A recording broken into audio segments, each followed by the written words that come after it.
Alléluia. Vous savez, c'est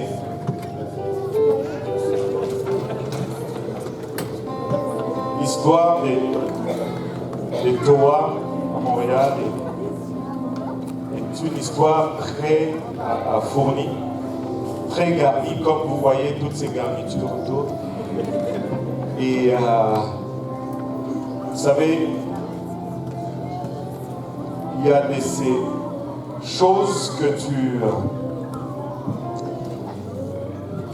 peux faire, Dieu fait à travers toi, et puis tu sais, dis ouais, Dieu a fait quelque chose, et tu as dû tuer à travers ça. Mais il y a d'autres choses que Dieu fait, dans lesquelles tu sais que tu n'as même pas une goutte de sueur là-dedans. Et une de ces choses, c'est le frère Serge. Et je sais que Dieu l'a envoyé ici pour pallier à mes faiblesses.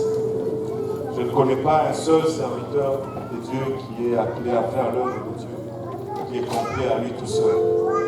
Et quand Dieu t'appelle, il va aussi s'assurer que dans tes points de faiblesse, il amène des gens qui sont forts sur ce point.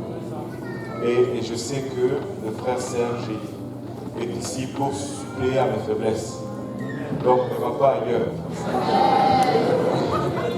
Donc, tu vas laisser un faible ici. Et les styles sont différents, mais nous avons besoin de tous les styles. On a besoin de ceux qui caressent, mais on a besoin aussi de ceux qui frappent. Alléluia.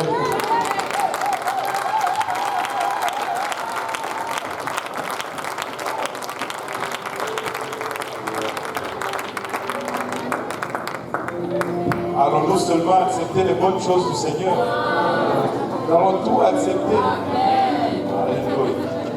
C'est parce que nous avons besoin de toutes ces choses. Alléluia. Et je rends grâce à Dieu pour la sœur aimée et les enfants. Et Kaosi. Alléluia. C'est juste extraordinaire. Et c'est un honneur aujourd'hui que de faire la dédicace de Anne-Sophie. Et elle est toute mignonne, toute douce et toute belle. Et vraiment le Seigneur. Donc, comme vous allez le remarquer, vous pouvez vous asseoir pour un moment. Désolé de vous garder debout. Vous pouvez vous asseoir pour un moment. Je voulais juste dire tout d'abord pour commencer que comme vous allez le remarquer, nous n'allons pas baptiser Anne-Sophie aujourd'hui. Parce que la Bible et l'Église de Dieu, à sa naissance, n'avait pas de coutume de baptiser les enfants. Pour deux bonnes raisons. C'est que, premièrement, ça prend la foi pour baptiser les enfants, pour baptiser quelqu'un. Même si la mère de Anne-Sophie est pleine de foi, cette foi n'est pas encore transmise. Elle doit avoir sa propre foi. Et on peut l'exhorter, lui prêcher, et elle ne va pas croire. Et la deuxième chose qui est nécessaire avant le baptême, c'est la repentance. On peut essayer de l'effrayer avec la parole de Dieu. On peut lui prédire l'Apocalypse et toutes ces choses. En fait, on n'a même pas de nos jours besoin d'aller dans le livre d'Apocalypse. On n'a qu'à regarder notre monde autour de nous. C'est l'Apocalypse qui est en train de se vivre jour après jour. Il n'y a pas un temps comme celui que nous sommes en train de vivre. Un temps où le bien est appelé le mal et le mal appelé le bien, et le monde est complètement à l'envers. Mais elle ne va pas se repentir, parce qu'elle n'est pas à mesure de faire cela. Et néanmoins, nous pouvons la dédier au Seigneur en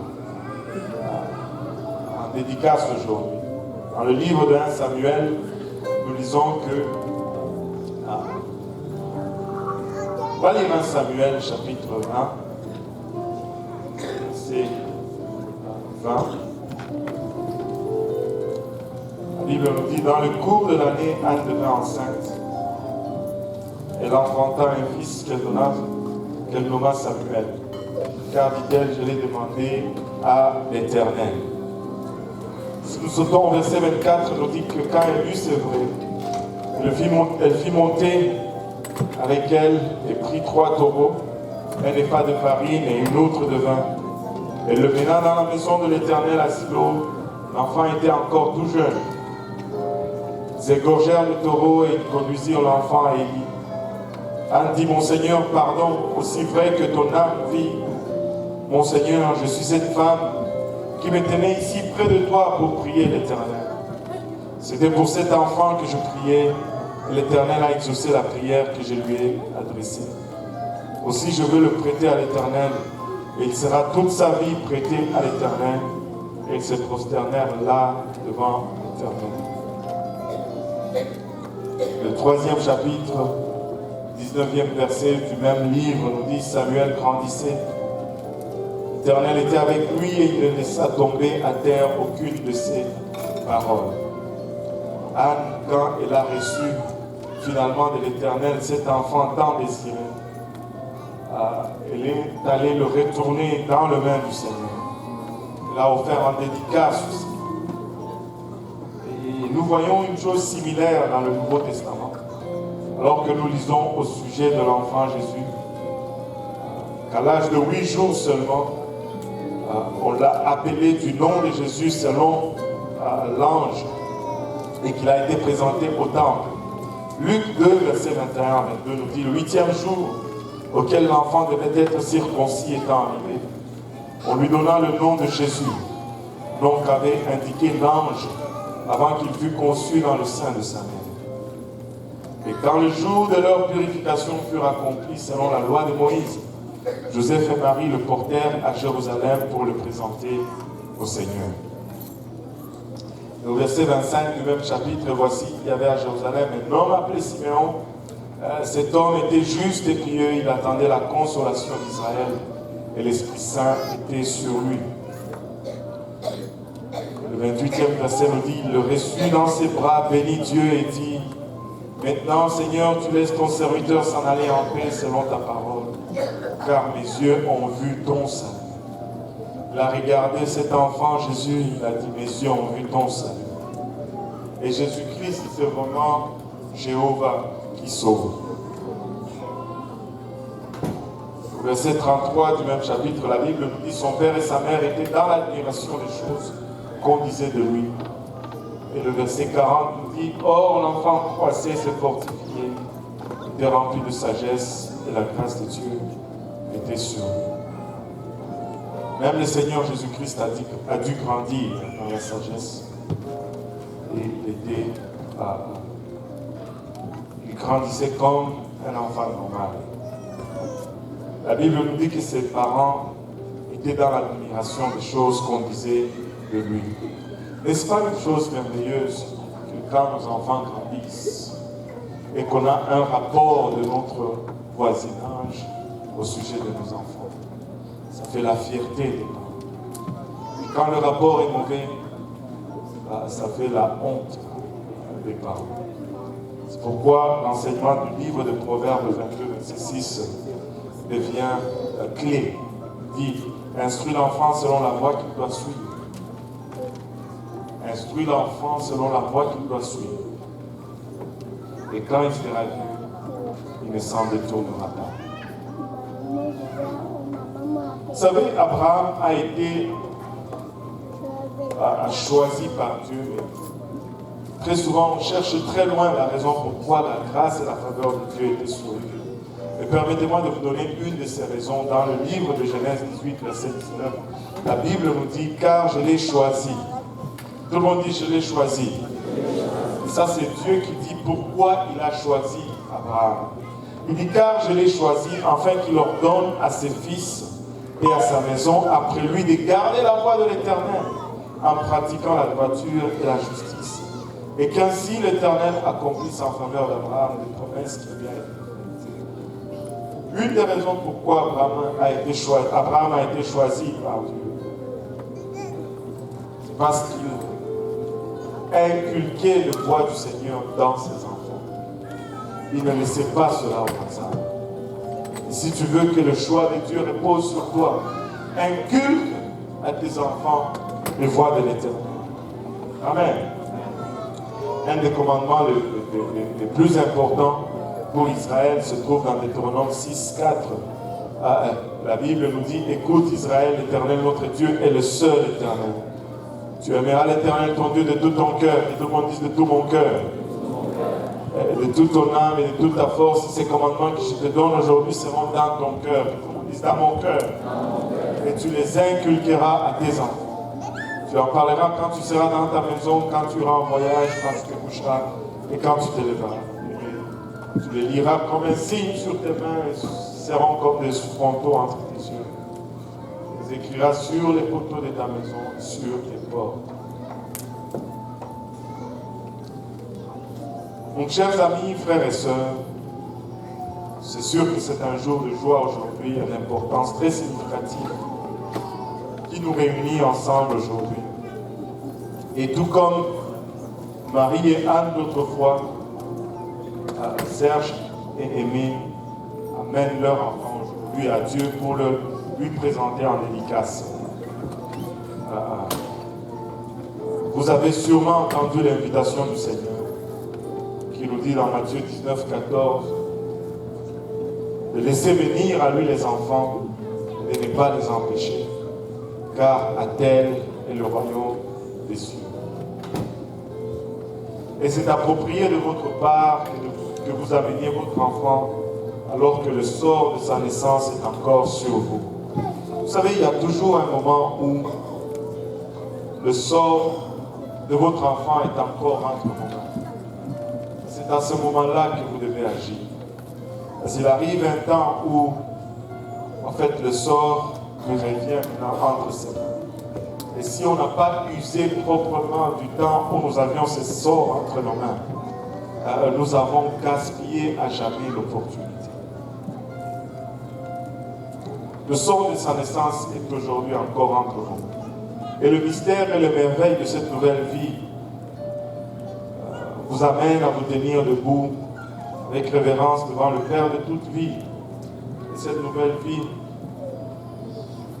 vous donne un nouveau message de dignité et d'obligation parentale.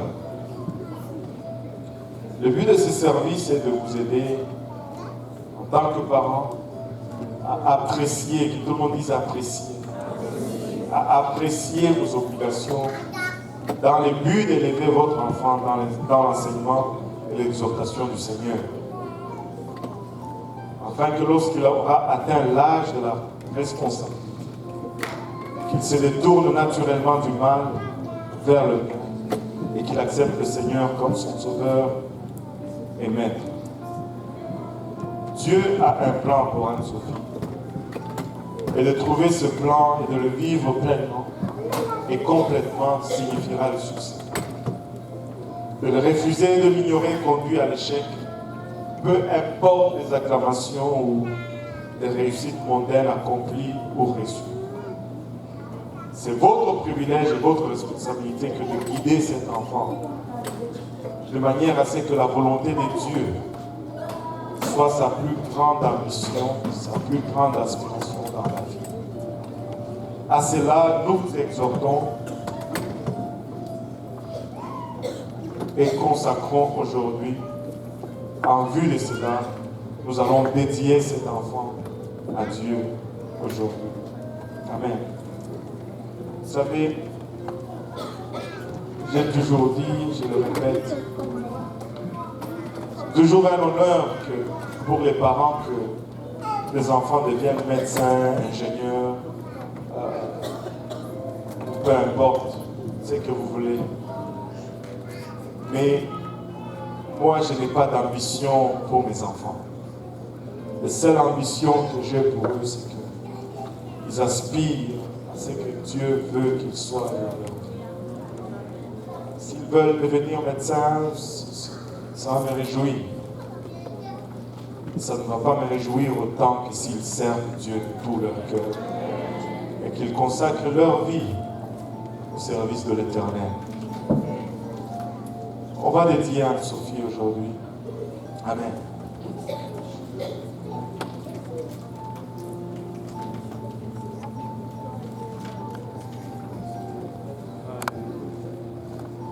Je vais demander à mes frères ministres de prier pour notre frère ministre. Ainsi que sa femme. Alléluia. Gloire au nom de Jésus.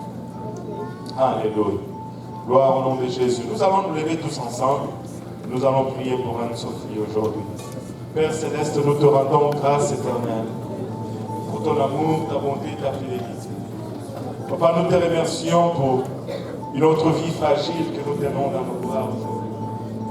Papa, c'est par le moyen de la foi que nous venons la présenter en dédicace devant toi, Seigneur. Venons le lever devant ton trône de grâce, Seigneur Jésus-Christ.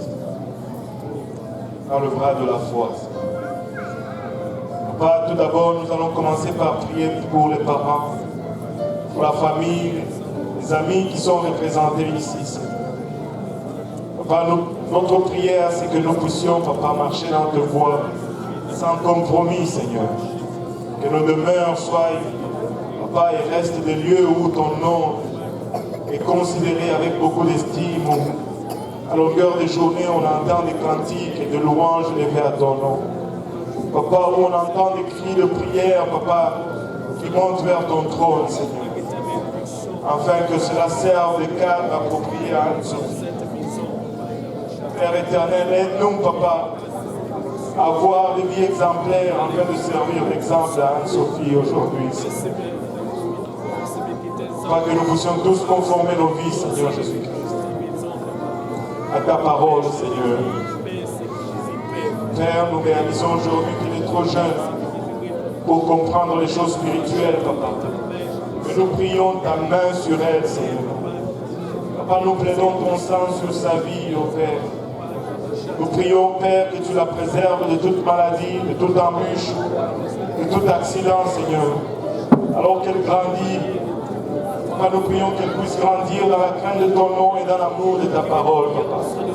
Alors qu'elle va arriver à l'âge de la compréhension, Père éternel, notre prière, Seigneur Jésus-Christ, c'est qu'elle puisse entendre l'évangile, croire et y obéir, se repentir de ses péchés, se faire baptiser au nom de Jésus-Christ, recevoir le don du Saint-Esprit et qu'elle vive pour toi, Seigneur Jésus-Christ. Papa, il a bachata, jusqu'à ce que tu reviennes, jusqu'à ce qu'elle aille à ta rencontre, Papa. Père, en cela, nous la dédions aujourd'hui, Seigneur Jésus-Christ. Papa, veille sur elle, Père. Assigne l'ange, Papa, pour protéger ses sorties et ses retours, Seigneur Jésus-Christ. Encore une fois, nous l'élevons, Papa, par le bras de la foi devant ton trône. Nous la présentons en dédicace aujourd'hui devant toi. Au nom de Jésus, nous faisons ainsi. Disons tous au nom de Jésus. Disons tous au nom de Jésus. Nous allons battre nos mains pour